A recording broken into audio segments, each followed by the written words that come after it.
Hi there, welcome to my YouTube channel Dhyani Classes. If you are watching my video for the first time, do subscribe my channel, hit the bell icon so that I get notified whenever new video will be uploaded. So in today's video we will cover the chapter Landscape of the Soul, written by Nathalie Trevero from class 11 CBSE. So let's get started.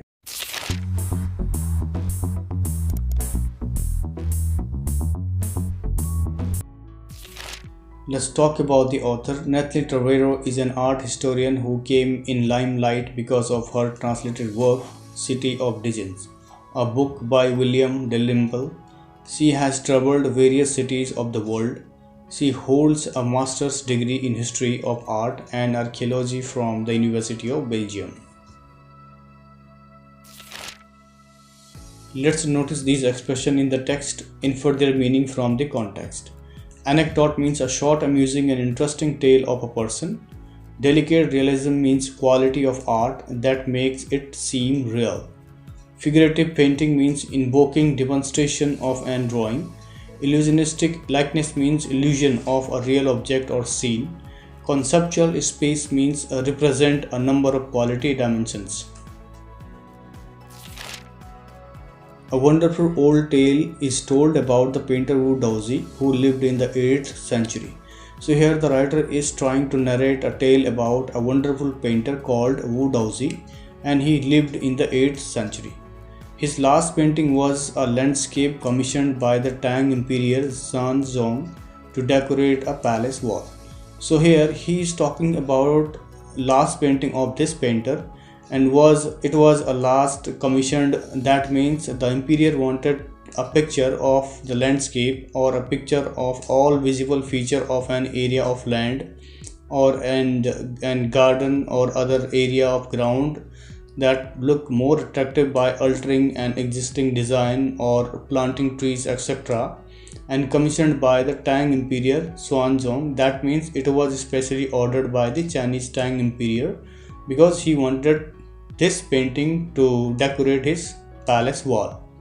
The master had hidden his work behind a screen, so only the emperor would see it. So here the master hid his work behind a screen. That means the painter was very excited and only wanted to demonstrate his painting to the emperor only, and he did not want anybody else to see that his painting. So that's why he hid his painting behind a screen and wanted the emperor would see it first. For a long while the emperor admired the wonderful scene, discovering forests, high mountains, waterfalls, clouds floating in an immense sky, men or hilly paths, birds in flight. So here, after seeing this painting, the emperor became very happy and he started admiring the picture because the painting was wonderfully designed by the painter, and there were many things in the landscape such as beautiful forests, high mountains, waterfalls, clouds floating, men or hilly paths and birds in flight. So these were outlined in the picture of the landscape. So in this way the emperor appreciated the painter's job, and after that the painter draw the emperor attention and said, "Look sir," said the painter, "in this cave at the foot of the mountain dwells a spirit." So the painter asked the emperor to look at the high point of the painting and said that there is the mountain in the picture, and you can see that the mountain, and just below of the mountain dwells a spirit. That means there lives a soul. So what do you mean by spirit? That means a person's spirit is the non-physical part of them that is believed to remain alive after their death. The painter clapped his hands and the entrance to the cave opened. So after this the painter clapped his hands, which means he stuck the palm of his hands, and when he clapped his hands the entrance of the cave opened in the painting which was designed below the mountain. The inside is splendid beyond anything words can convey. Please let me show your majesty the way. So here the painter was so amused and excited, and he wanted to draw the emperor attention not only to look outer beauty of the painting but also wanted him to see inner beauty of the painting, and said, "Come and let me show you what is inside," so that the king look at the inner soul as well of the landscape because it was beautifully decorated by the painter. The painter entered the cave, but the entrance closed behind him, and before the astonishing emperor could move or utter a word, the painting had vanished from the wall. So here the painter entered the cave. That means the painter wanted to demonstrate what is inside of the painting, and first he showed him what is inside the cave, and it refers that the painter wanted to show the emperor the beauty of his soul that he had painted. That's why he wanted the king to come with him, and after that the emperor got shocked and could not move or utter a single word, because when he entered inside the cave the entrance closed behind him, and after that the painting had vanished from the wall. Not a trace of Wu Daozi brush was left, and the artist was never seen again in this world. So here the painter had disappeared, even the brush which he had used was disappeared, and there were no trace of Wu Daozi. That means the artist has never seen once again in the world. That means the artist completely gone and disappeared completely. Such stories played an important part in China's classical education. So here such stories are part of China's classical education. That means China used to teach the children such stories with painting, and these stories were part of their classical education, so that they can also reach the painter's inner soul, how the painter used his inner soul to decorate the landscape beautifully. The books of Confucius and Zhuangzi are full of them. They help the master to guide his disciple in the right direction. So here the narrator is saying that the books of Confucius and Zhuangzi. So what do you mean by Confucius here? That means Confucius is known as the first teacher in China who wanted to make education broadly available, and Zhuangzi, commonly known as an influential Chinese philosopher who lived around the 4th century, and they directed the people or his disciple to move in the right direction and help them to choose right things in life and understand what are the right paths to follow in life. Beyond the anecdote, they are deeply revealing of the spirit in which art was considered. So here in this story we can look at the art of spirit, and it is not just outer beauty but also describe the inner beauty of the painter's soul and how beautifully the painting was decorated.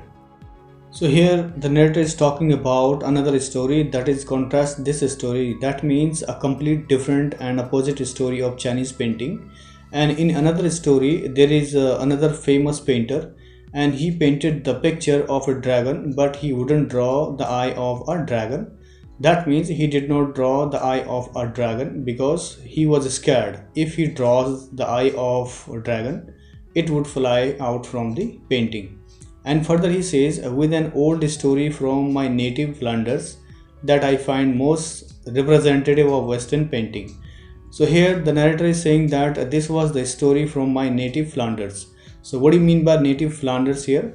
That means Flanders refers to Dutch speaking northern part of Belgium, and it is one of the famous region and community of Belgium. So this story belongs to the past of native Flanders. And further he is saying that I find the most representative of Western painting. That means this is one of the example because painters used their highly illusory effect in art or decoration or create an impression of three-dimensional reality. In 15th century Antwerp, a master blacksmith called Quentin Metzges fell in love with a painter's daughter. So here he is talking about another story that in the 15th century there was a master blacksmith called Quentin Metzges who lived in Antwerp. Antwerp is one of the city of Belgium, and he fell in love with a painter's daughter. So what do you mean by master blacksmith? That means a person who makes and repairs things in iron by hand, and he fell in love with painter's daughter. The father would not accept a son-in-law in such a profession. So here painter did not want a master blacksmith to be his son-in-law because his profession. So that's why the painter did not accept him. And further he says, so Quentin sneaked into the painter's studio and painted a fly on his latest panel. So here a blacksmith drew a fly on his latest panel with delicate realism. That means a fascinating quality of art which makes it seem real.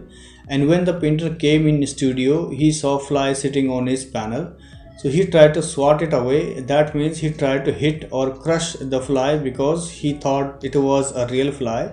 And then he got to know that that was not a real fly, but it was beautifully painted by the master blacksmith. Quentin was immediately admitted as an apprentice into his studio. So here, after seeing this, he was very impressed, and immediately he allowed Quentin, a blacksmith, as an apprentice. That means a trainee, into his studio to learn more about paintings, and taught him how to paint more attractive paintings. He married his beloved and went on to become one of the most famous painter in his age. So here later on, Quentin Metsys married with his painter's daughter, and then he became very popular painter of his age. These two stories illustrate what each form of art is trying to achieve: a perfect Hellenistic likeness in Europe, the essence of inner life and spirit in Asia. So here the narrator is saying that these two stories tell us the difference between ancient and European art, and they wanted to look at the artistic technique to create the illusion of reality, especially in a work of art, whereas Chinese and European art, they wanted to draw attention into the inner beauty of art that represents inner soul of the painter. In the Chinese story, the emperor commissions a painting and appreciates its outer appearance. So here we have seen that in the Chinese story, the painting was especially ordered by the Chinese Tang emperor because he wanted to painting to decorate his palace wall, and he appreciated its outer appearance, that means outer beauty only. But the artist reveals to him the true meaning of his work. So here the emperor only appreciated inner beauty of the painting, but at the same time painter wanted to draw his attention towards the real meaning of his work by going with him inner portion of the painting. The emperor may only rule over the territory he has conquered, but only the artist knows the way within. So here the painter wanted to say the emperor only knows how to rule a territory, and he knew each and every part of his conquered field, but when it comes to the paintings, it is the artist who knows each and everything about his painting and knows the inner meaning and its beauty briefly. Let me show the way. The Tao, a word that means both the path or the method, the mysterious work of the universe. So here the painter is saying that let me show the way, the Tao. So what do you mean by Tao? It is a Chinese word and signifying a way, path, route, or sometime group of principles and all mysterious work of the universe, that meaning strange work of the universe. The painting is gone, but the artist has reached his goal beyond any material appearance. So here the Chinese painting eventually disappeared, but the painter was able to illustrate the real meaning of the painting, whatever he has painted beyond any material appearance. A classical Chinese landscape is not meant to reproduce an actual view as would a Western figurative painting. So here narrator is trying to say difference between Chinese art and European art, that a classical Chinese landscape, that means a very old and popular art belonging to the ancient period, represents they look more into inner meaning and its beauty, whereas European art represents figurative painting, that means art depicting the shape of things, objects, places and perceptions and creating a real image. Whereas the European painter wants to you borrow his eyes and look at a particular landscape exactly as he saw it from a specific angle, the Chinese painter does not choose a single viewpoint. So here in a European art, you will see the choice of painter, whatever the painter see from his eyes or look at a particular landscape, he wants to draw exact real view of the landscape in his painting, whereas in Chinese drawing, the painter wants you to more than whatever is seen in that painting. That means he wants to draw your attention towards the deep meaning of the painting and soul of the landscape. To sum up, Chinese art talks about inner beauty of the paintings and European art talks about the real outer look. His landscape is not a real one and you can enter it from any point, then travel in it. The artist creates a path for your eyes to travel up and down, then back again in a leisurely movement. So here narrator is saying that his Chinese landscape is not a real one. That means painting is not real as European art. but you can enter inside of it any point of view, and then you will be able to find inner beauty of the paints through any angle whatever the painter design, and your eyes can travel up and down and then back again in a leisurely movement, and you will see, or you will be able to see the inner beauty of the painting. I hope you liked the video. Let's look at the second part of the chapter Landscape of the Soul in my next video.